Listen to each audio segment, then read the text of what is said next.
fast forward in einem Beichtstuhl, and this is the wonderful Marilyn Manson on my show. Welcome. Thank you. Did you plan your last 3 albums to be a trilogy right from the beginning?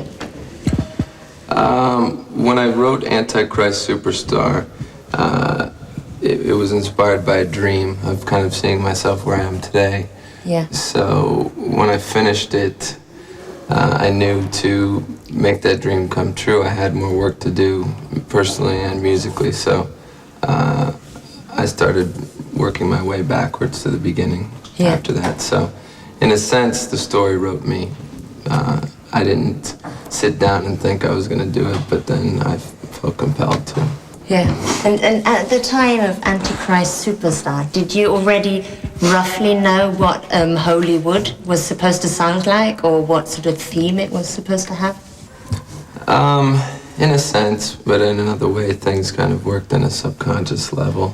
But the story that goes through it was all in my head, but at the same time, it ended up becoming autobiographical. So I don't know who wrote this, you know, if the story wrote me or if I wrote the story. So it became So lots of things happen in the studio. You're not a sort of a control person that knows exactly what's going to happen before you go to a studio. With this record in particular, I had a very clear vision, and that's why I produced it myself, because I knew how I wanted everything to sound. I spent 3 months locked away by myself, just writing what would become the lyrics, and eventually what I turned into my novel that I'm going to put out next year, which is also called Hollywood.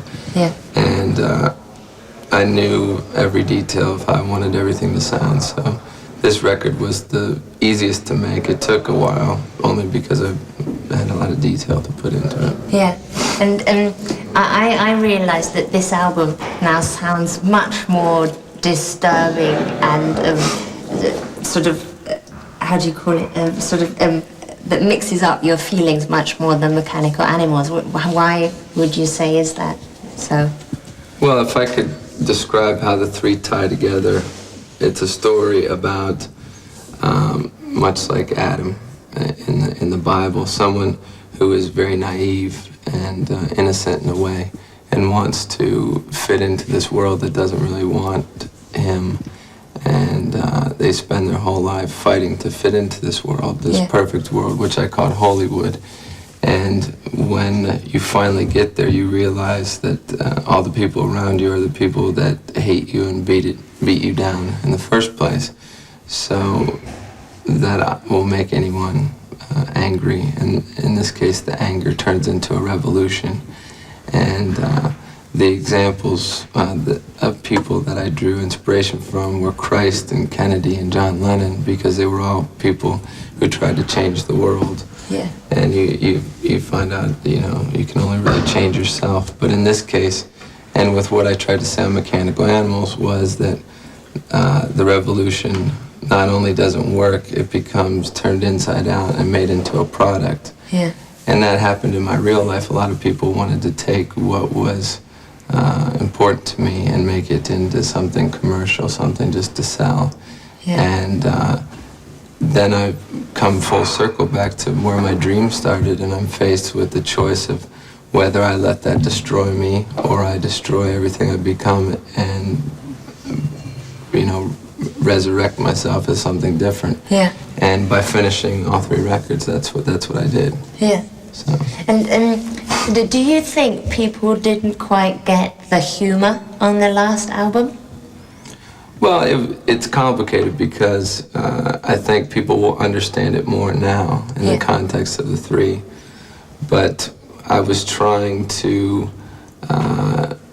on 7 songs, make a satire of what I thought people wanted to make me into. Yeah. So in a way I was predicting what they wanted to make me. Yeah. And I was referencing popular music. I was making fun of pop music in a sense.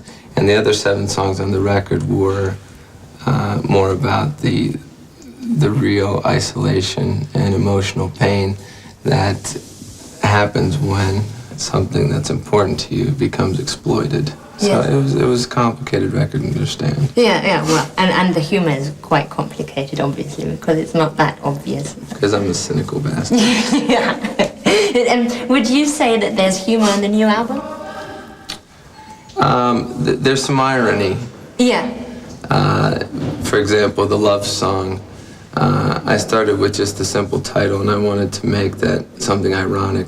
And what I made it was almost an Oedipus story. I wanted to write a song about. I had this idea of a metaphor that the hand was the father, that a gun was the mother, and that the bullet were children. Yeah. And parents are very responsible where that bullet lands. And I also combine that with a bumper sticker that you see quite often on pickup trucks in the Midwest of America that says, you know, guns, God, and government. And I thought those really don't go together. And so it became, that's about as humorous as I got on the record. So. Well, it's enough. Yeah. And do you think sort of humour is very important to sort of transport statements, or do you think everybody could do without?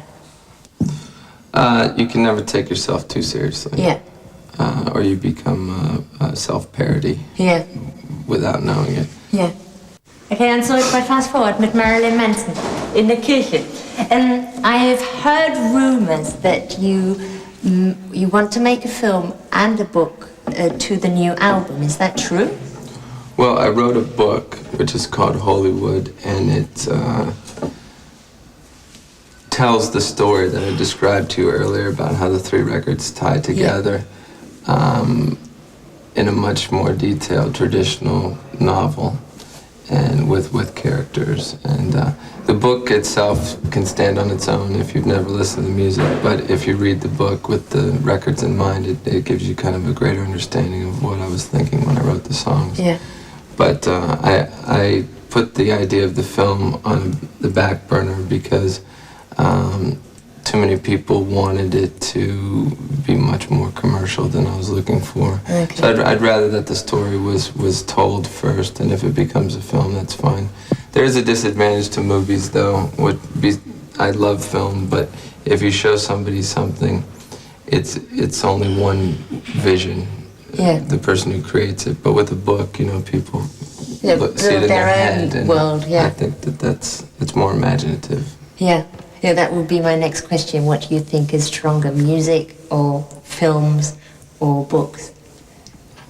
Well, I tend to think about all three at the same time whenever I'm doing something. Yeah. So it's hard for me to separate them. Yeah.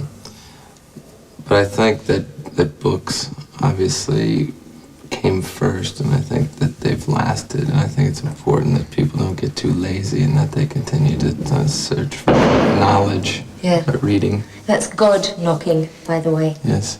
Yeah. Disturbing our interview. You also made the last video for 9 Inch Nails, directed it. Mm-hmm. Would you describe yourself as a film buff?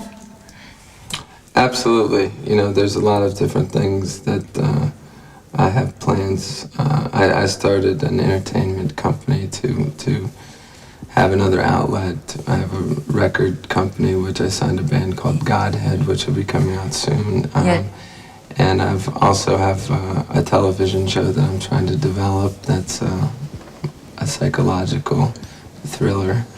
And I plan on making a film with Alejandro Jodorowsky next summer, if things work out. He's my favorite director, so I was fortunate to meet him. Yeah. What would you say are your sort of favorite films? What genre is it? Well, my favorite director's Luis Buñuel, one of my favorite films, which is about a nun. It's called Veridiana. I think it's still, after all these years, holds up. You know, I like the classics, Hitchcock, and sometimes I like Cary Grant. Yeah. So, you know, but recently I like American Psycho. I thought that was an interesting interpretation of the book. It made me laugh a lot. Yeah, I think lots of blood was missing, wasn't there? A little bit. Could have used a little more violence. Yes, yeah, a bit more. disgusting bits. Yeah. And can you sort of think of a film that comes close to being an equivalent to your music? Well, some of Jodorowsky's films, El Topo and Santa Sangre and Holy Mountain, yeah, were all very inspirational to me throughout the years. So when I met him, he seems to think that I'm a lot like he was when he was my age, because he's 70 now. But so I suppose his would be the thing that comes closest, because it's very, very imaginative, filled with a lot of symbolism. Yeah. And what about David Lynch? Would you compare that to your music? Some of them, some films. Because he sort of always, it's always about sort of the dark side of the United States and things like that. Is exactly like your music. The dark side of American culture too. Yeah. The only reason that I wouldn't compare him is I have a hard time finding as much symbolism in his work. Yeah. It's much more about tension and characters, but I like films with symbolism. Yeah. Even Willy Wonka, I think, would probably be my favorite film because it's much darker than people think. Yeah. Okay. See you in a few minutes with Marilyn Manson and Charlotte Roche.